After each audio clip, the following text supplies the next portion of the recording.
আমার সন্তান, চোখ খোল বাবা। এক অন্ধকার অভিশাপে আমার কলিজার টুকরা আজ পাথর হয়ে গেল। হাল্ক, কান্না থামাও। তোমার ছেলেকে বাঁচানোর একটাই উপায় আছে। গভীর সমুদ্রের অতল থেকে নিয়ে এসো নীল তিমির চোখের মণি ব্লু পার। ছেলের জীবনের জন্য আমি পাতাল কেন, পুরো বিশ্ব চুরমার হবে। এই অন্ধকার সমুদ্র আমার পথ আটকাতে পারবে না। আমি আসছি।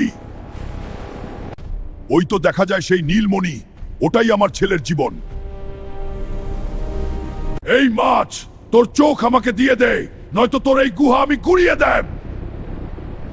এত সাহস, আমার রাজ্যে এসে আমাকে হুমকি দাও? আজ আমার দানতের খাবার হবি তুই। কিন্তু এই মণি নিলে আমার বাচ্চারা চিরদিনের জন্য অন্ধ হয়ে যাবে। তুমি কি পারবে অন্যের সন্তানদের অন্ধকারে ঠেলে দিতে? না, হাল্ক দানব হতে পারে, কিন্তু খুনি নয়। অন্যের চোখের জল দিয়ে আমি আমার ছেলের মুখে হাসি চাই না। অন্যায়ের পথে পাওয়া জীবন হাল্ক চায় না। আমি হার মানলাম। হে সাহসী পিতা, তোমার করুণা দেখে আমি মুগ্ধ।